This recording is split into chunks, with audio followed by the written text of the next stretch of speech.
On se retrouve aujourd'hui pour une sélection un petit peu particulière mais qu'on nous a beaucoup demandé. Ce sont les jeux qu'on peut jouer à distance, que ce soit avec ses amis ou avec ses proches si on n'habite pas au même endroit. Circonstances obligent. Il y a certains de ces jeux qui parfois avec un minimum d'adaptation sont tout à fait jouables à travers écran interposé, que ce soit via Zoom ou Discord ou Skype ou même Messenger. Il y a plein de moyens de faire des appels visio et où on peut jouer à plein de ces jeux. Certains vont demander parfois un petit peu d'aménagement, que ce soit avoir une webcam qu'on peut orienter sur un plateau ou recycler sa perche à selfie. De toute façon, on ne peut plus partir nulle part prendre des photos et on la scotche sur une chaise pour tenir un smartphone qui filmera du dessus. C'est tout à fait possible, ce sont des techniques qu'on a testées et qui marchent. Et sinon, il y a certains de ces jeux qui nécessitent même pas d'installation particulière et qui vont se jouer très simplement.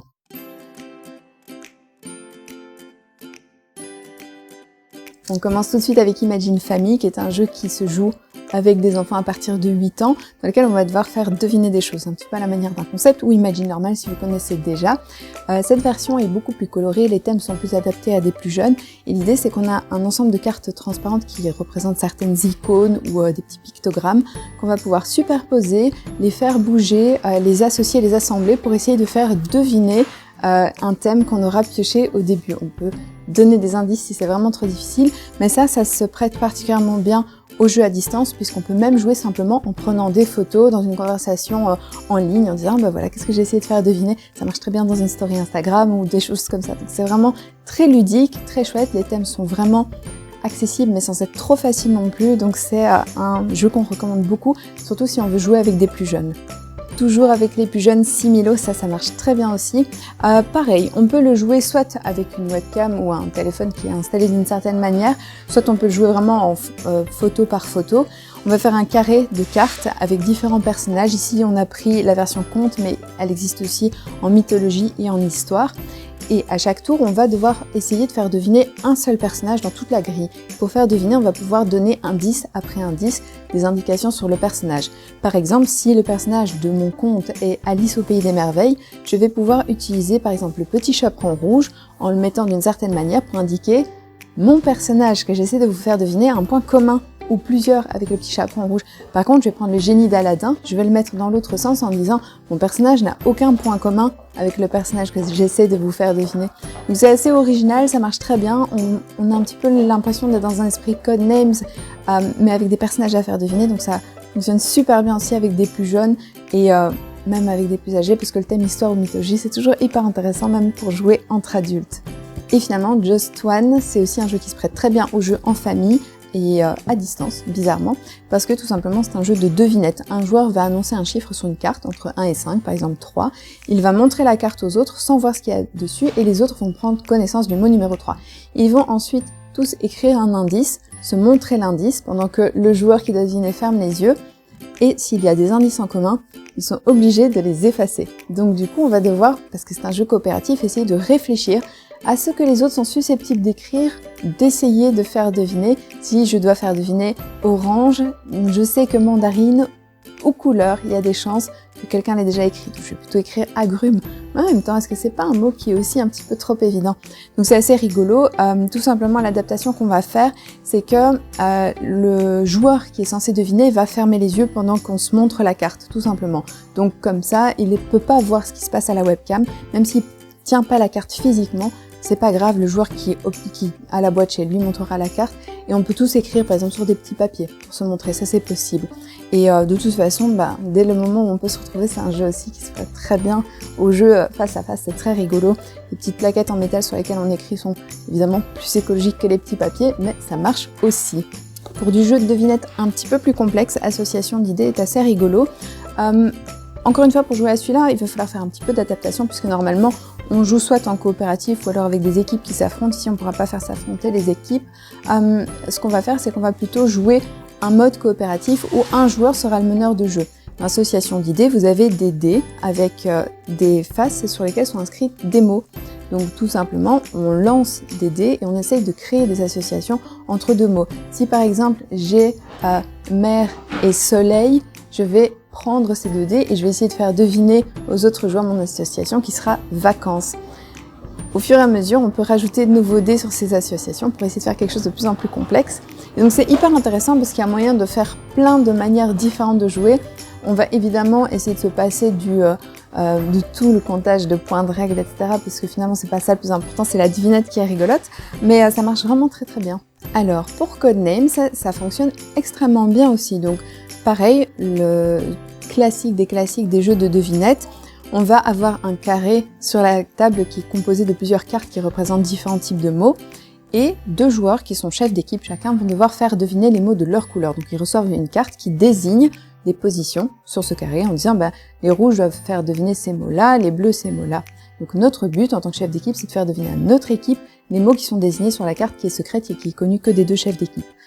Ce qu'on fait en jeu à distance, c'est tout simplement le joueur qui possède le jeu est systématiquement chef d'équipe et puis l'autre équipe va pouvoir tourner. Et donc il possède tout le matériel, donc la carte aussi avec les instructions pour faire deviner. Il peut envoyer simplement un message privé à l'autre joueur chef d'équipe en disant voilà la carte qu'on connaît tous les deux et voilà les mots qu'on doit faire deviner.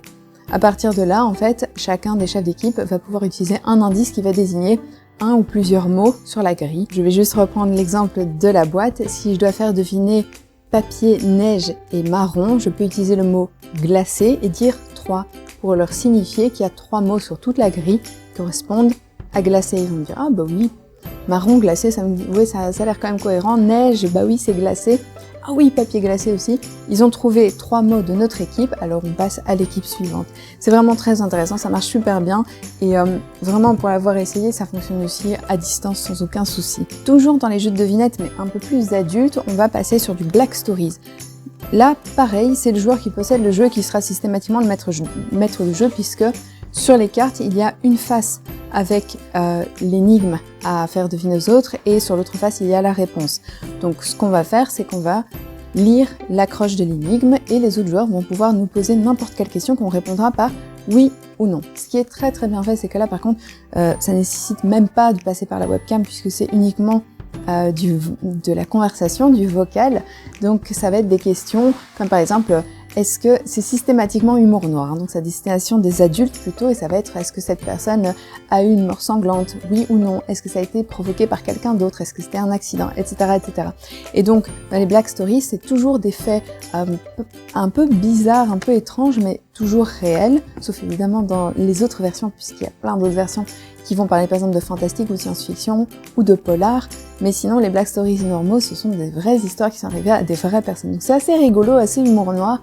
Si vous avez des amis qui sont amateurs du jeu un peu énigme, un peu humour noir, ça devrait vraiment beaucoup leur plaire. Toujours dans les jeux de devinettes, Pigeon Pigeon est extrêmement drôle parce que c'est un jeu de quiz, mais qui va pas nécessairement demander beaucoup de culture générale, ça va demander surtout beaucoup d'audace, parce que le principe du jeu, c'est que 2 équipes s'affrontent et elles essayent de terminer avec le plus de jetons possible. En fait, la première équipe qui a perdu tous ses jetons est éliminée. Un petit peu à la manière d'un money drop, on va avoir des jetons qu'on peut miser sur certaines réponses. On est évidemment obligé de miser ces jetons pour essayer d'avancer dans la partie. Les questions qu'on va nous poser, quand je dis c'est pas vraiment culture générale, sont tellement pointues et tellement absurdes que c'est très difficile de connaître la vraie réponse. D'autant plus qu'il y aura une réponse qui sera proposée par le jeu, qui est la vraie réponse, et 2 autres réponses que les joueurs de l'équipe adverse vont écrire. Donc on a un exemple magnifique ici. Louis XVI adorait manger des asperges, porter des slips trop petits ou empailler ses chats. Une de ces réponses est vraie, les 2 autres ont été inventées par les auteurs. Et l'idée c'est que au fur et à mesure qu'on pose ces questions, eh bien, chaque fois, l'équipe va pouvoir écrire 2 mauvaises réponses et essayer d'induire en erreur l'équipe adverse. Comment est-ce qu'on va pouvoir l'adapter sur Zoom? Eh bien, tout simplement, il y a un joueur qui va faire le meneur de jeu, c'est celui qui possède le jeu et qui va pouvoir faire passer les questions d'équipe en équipe. Il peut même décider de rejoindre alternativement une équipe pour pouvoir proposer lui-même une fausse réponse. Donc il y aura la fausse réponse du meneur, la fausse réponse de l'équipe, et puis la vraie réponse. Et l'équipe adverse devra essayer de deviner la réponse. Ça peut se passer en chat, comme ça on n'est pas obligé de montrer à chaque fois et il switch tout simplement d'un groupe à l'autre. Du coup le meneur ne gagne pas, mais il s'amuse quand même parce qu'il peut participer. C'est extrêmement drôle, ça marche très très bien parce que souvent les réponses que l'équipe propose sont jamais aussi absurdes et débiles que la vraie réponse. Donc c'est vraiment très très drôle. On passe ensuite à du jeu peut-être un petit peu plus de réflexion, plus sage en tout cas. Vous les avez peut-être déjà vus puisque je les avais présentés dans la vidéo sur les jeux d'enquête et d'escape, mais ça se prête particulièrement bien aussi aux jeux à distance, tout simplement parce que l'un comme l'autre, aucun de ces jeux ne nécessite d'avoir de support visuel. On va beaucoup fonctionner, et même uniquement, avec du texte à lire, donc ça peut marcher aussi en audio. Après, c'est plus chouette en webcam, comme ça on peut aussi parfois se montrer les cartes, mais il n'y a aucun intérêt puisqu'il n'y a pas de description visuelle, il n'y a rien à voir sur les cartes. Ce qui est très bien fait, c'est que dans Undo, on va avoir la mission de retourner dans le passé d'une personne pour empêcher sa mort tragique. Donc, chaque fois, on va avoir l'occasion de se déplacer sur plusieurs cartes qui représentent différents moments de son époque, différentes époques de sa vie. On peut évidemment pas tout visiter, donc il va falloir faire des choix, et ça devient très intéressant parce que c'est du jeu coopératif, les deux d'ailleurs.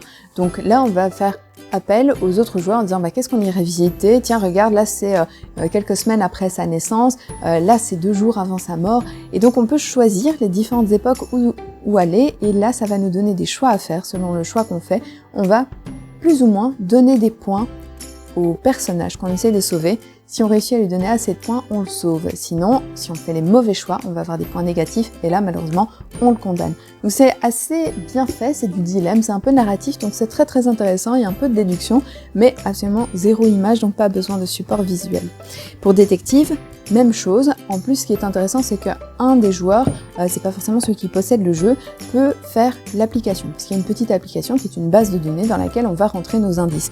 Ici, c'est du jeu d'enquête moderne. Donc, c'est-à-dire qu'on va jouer vraiment des détectives de l'époque actuelle. On n'a pas l'impression de jouer au détective, on a vraiment l'impression d'être le détective. On a des pistes qui nous mènent à plein d'endroits différents. On va devoir faire intervenir son cerveau, on va devoir mettre la pression à certains personnages pour les forcer à nous révéler des choses. Donc ça fonctionne avec des paquets de cartes, qui sont des cartes sur lesquelles sont inscrits du texte. Et on va pas pouvoir, encore une fois, lire toutes les cartes, on va juste devoir choisir qui voir, qui interroger, ce qu'on veut aller visiter ou trouver des informations. Donc pareil, ça se prête aussi très très bien au jeu à distance. Et enfin, si vous aimez le jeu plus stratégique, Déméter est un excellent jeu dans lequel on va devoir créer un espèce de parc d'observation scientifique dans lequel on va caser des dinosaures. Et oui, c'est un jeu pour adultes parce que c'est beaucoup plus de réflexion, c'est quand même assez stratégique et ça demande quand même pas mal de réfléchir. Mais c'est un jeu dans lequel on va retourner des combinaisons de cartes et chaque joueur va pouvoir choisir la combinaison qui l'intéresse pour pouvoir inscrire un résultat sur sa feuille. Au fur et à mesure qu'on inscrit les résultats, on va pouvoir cocher des dinosaures, créer des bases d'observation, recruter des scientifiques, etc. Donc toujours en cochant des petits éléments sur une feuille de score et à la fin, on regarde celui qui a le plus de points à gagner. L'originalité et le fait que je le présente en tant que jeu qu'on peut jouer à distance, c'est que il y a une feuille PDF qui est disponible et qui permet donc de jouer puisque chacun des joueurs peut télécharger la feuille de PDF. On n'est pas obligé de l'imprimer, on peut dessiner directement sur le PDF et donc il n'y a que le joueur qui possède le jeu qui devra montrer les combinaisons de cartes qui sont disponibles aux autres joueurs. Donc c'est vraiment très intéressant parce que comme c'est un jeu qui se joue en simultané aussi, il n'y a pas de tour de jeu, il ne faut pas attendre que chacun y réfléchisse, on joue tous ensemble le même tour, chacun choisissant la combinaison qui l'intéresse le plus. Donc vraiment très bien et c'est tout à fait jouable chacun de son côté avec écran interposé. Pour l'avoir testé, ça marche. Et finalement, si vous avez envie d'une expérience un peu différente mais qui fonctionne très bien aussi, il est tout à fait possible de jouer aux jeux de rôle à distance. Il y a plein d'outils qui sont faits pour ça. Vous pouvez utiliser un générateur de lancer de dés sur Google, c'est intégré dedans, donc c'est possible. On peut écrire un certain nombre de phases de dés et le générateur nous choisit un résultat, nous génère un résultat aléatoire. Il y a des sites aussi qui sont dédiés à ça, comme par exemple Roll20 qui nous permet de jouer en ligne. Par contre, ce qu'il faut quand même, c'est qu'un joueur qui est le maître du jeu ait choisi une boîte ou un livre pour pouvoir faire jouer les autres joueurs. Donc le meneur de jeu ou la meneuse de jeu va devoir lire les règles, va devoir raconter l'histoire, mais en fait, le jeu de rôle, étant donné qu'il n'y a pas besoin de support, il n'y a pas de pion, il n'y a pas de carte, il n'y a pas de personnage, parfois il y en a, mais c'est vraiment très accessoire, on peut le jouer absolument 100% oralement, simplement en envoyant des scans, on peut le faire avec son téléphone, des fiches de personnages à chacun des joueurs. Et donc tout est dans l'interprétation, dans le fait de raconter une histoire, donc ça se prête extrêmement bien au jeu à distance. Moi, dans le premier confinement et pendant ce confinement-ci aussi, j'ai fait plusieurs parties de jeux de rôle et c'est hyper amusant parce qu'effectivement ça nécessite très peu de préparation de la part des joueurs. On se connecte, on arrive, on joue et on s'amuse super bien. Donc c'est très très chouette. Là je vous ai sélectionné 2 boîtes. Héros et Dragons, si vous aimez plutôt le style Seigneur des Anneaux, Game of Thrones, des intrigues, des démons à abattre, des mondes à sauver, etc. C'est très bien fait. Si vous préférez quelque chose un peu plus d'enquête, un petit peu à la Indiana Jones, l'Appel de Cthulhu, très bien, parce qu'on plonge dans cette époque un petit peu années 30, avec des mystères, des complots, tout un monde à explorer, donc vraiment très très chouette à découvrir. Ce sont 2 boîtes d'initiation qu'on a mises au catalogue, mais il en existe plein. N'hésitez pas aussi à regarder sur notre site internet, on a d'autres sélections de jeux de rôle plus pointues, si vous connaissez déjà très bien ce que c'est et que vous avez envie de découvrir de nouvelles choses. Et voilà, c'est terminé pour cette sélection de jeux à jouer à distance avec ses proches ou avec ses amis. Tous ces jeux sont disponibles sur notre site internet, donc on a une boutique en ligne qui s'appelle 3x w.lezap.be, parce qu'on est une boutique belge, vous pouvez commander, on livre également à l'étranger, donc en France, au Luxembourg, en Suisse, sans problème. Et sinon, on se retrouve très bientôt pour une autre sélection de jeux ou de jouets, puisqu'on va couvrir tous les styles. À la prochaine!